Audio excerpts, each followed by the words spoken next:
Now, they have a contract, and it's a union binding contract, and I can certainly understand that. But can we renegotiate some of these deals so we're not paying out an exorbitant amount of dental insurance and medical insurance? Because I don't have dental insurance. And I'm the man that pays for their dental insurance. That's not fair to me or fair to a number of these other people around here. Isn't this not fair? I've made a little compilation here of 15 holidays, 10 personal days, 14 days vacation after 1 year, 21 days vacation after 5 years. Now, this all comes up to a total of about 50 days if you throw in a few little odds and ends plus the extra time that they take off. Our people are only working 59% of the total year. 59%. I work 7 days a week and can't make that kind of money and don't get that kind of benefits. And I pay an exorbitant amount of property taxes to many, many entities around here, to including St. Clair County and Stookey Township, which are the two major taxing bodies for me. And I'd like to see a little bit of savings in my pocket, other than the $15,000 a year I have to give in property taxes to pay for somebody else's benefits that I can't possibly get. Do you think that's possible, that we can do something about these massive insurance benefits? I'm sure that they're running somewhere $17,000 or $18,000 a year per person. Is that it?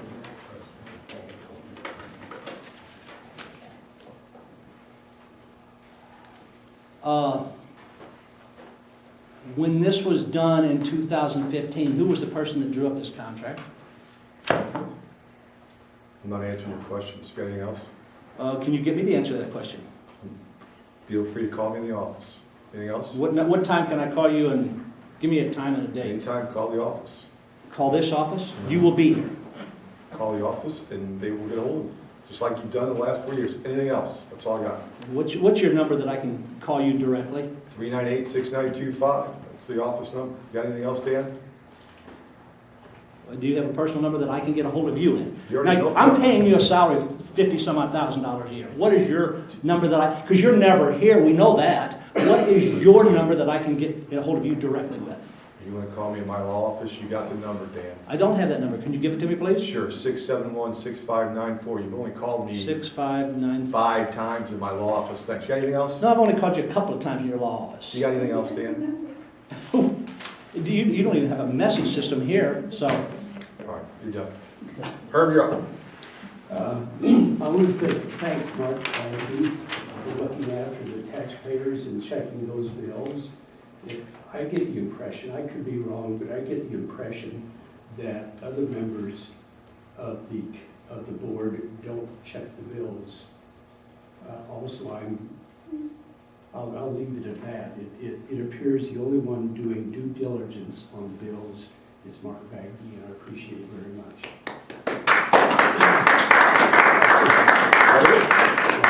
All right. For agenda item Is this for as an employee or as a as a citizen? I just want to make sure, because you are on the payroll. Not right now.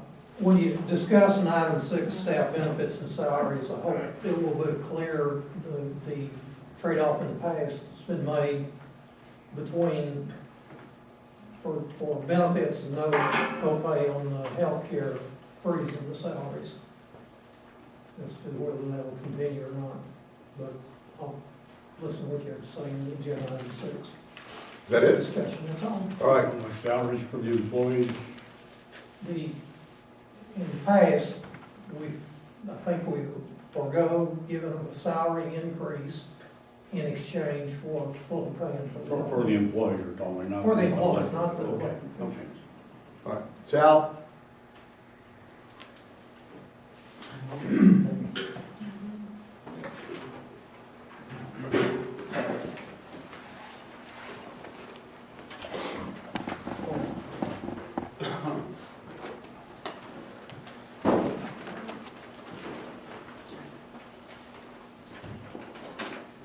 Sal, before you get started, Sure. who prepares the photos or pays for them of all the jobs you do? I spend the day before the meeting, the day of the meeting, printing those at my office at my expense. Each one of those costs $5 at the printer. If I paid for them, Alcott Engineering pays for them. The boards on which they go belong to me. I paid for them specifically for the meeting. This bag here belongs to Alcott Engineering. I didn't charge the county for it. And it's a non-issue for me. If the township would like for me to bill for it, I'm happy to. Otherwise, I'm perfectly content the way it is. I was just curious. Thank you for asking.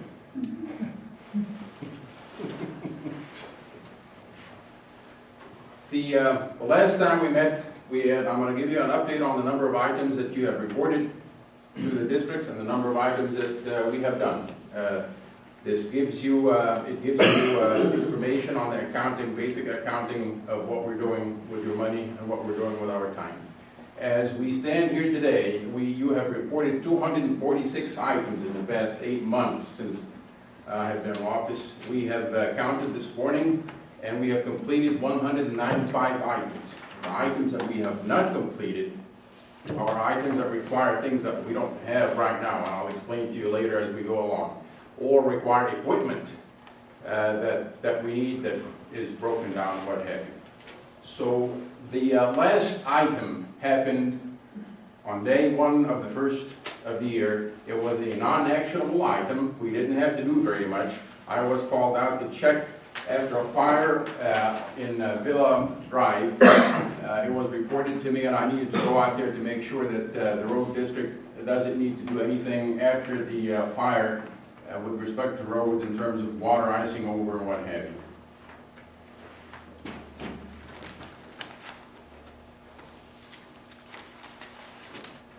The last item of the year was on Friday of the holiday of the New Year weekend. And it was a tree that had been standing for about 50 years and decided to lay down across the road on Forest Hill School Road.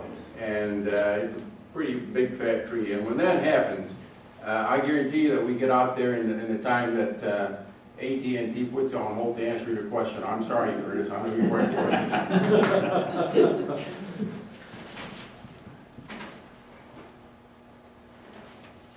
I have this reminder here of repairs, repairs, repairs.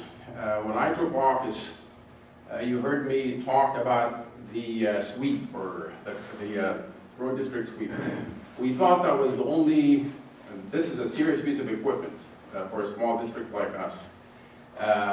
And I told you about how neglected it was. And I told you about the volunteer work of good residents, one of them sitting right there, who helped us get it running. Now we have saved the machine. We can run it. We just haven't had a chance to run it. A $250,000 machine that legally a person will go to prison for neglecting equipment that your taxpayer money paid for. That's the law. So beyond the sweeper, one rude surprise after another of the real workhorses of the district, the damnable dump trucks. We have serious dump trucks, and every one of them, multiple breakdowns, not because we broke them down, but because they were neglected. So we managed to get the 195 items completed, but it was like going to war with guns that jam up on you every time you try to fire. And we managed to do it, and I'll tell you why we managed to do it. Not because I'm very brilliant. We managed to do it because of the people who were inspired to serve. And I'll mention them by name, and that is Bob Bingham. I nicknamed him the Rock Tamer, because all I need to do, because he has faith in the district, is turn him loose. He'll tell me, where's the mountain? I'll take it down. Because of Chris Davis, because of Josh Sims, and the fellow that came back to work that everybody's giving him hugs, who worked for the township for 20 years and was forced out, chased out because of mismanagement and bad leadership. Brian Reed, he's working for us part-time. I'm glad to have him. And I have to mention Curtis Williams, A person who gets paid an hour and a half a day, without him, the road district does not function. That is the honest to goodness truth. I'm doing my job and then some, but Curtis Williams, for the only motivation, specifically to serve the public and do a good job, an honorable, honest job. Thank you.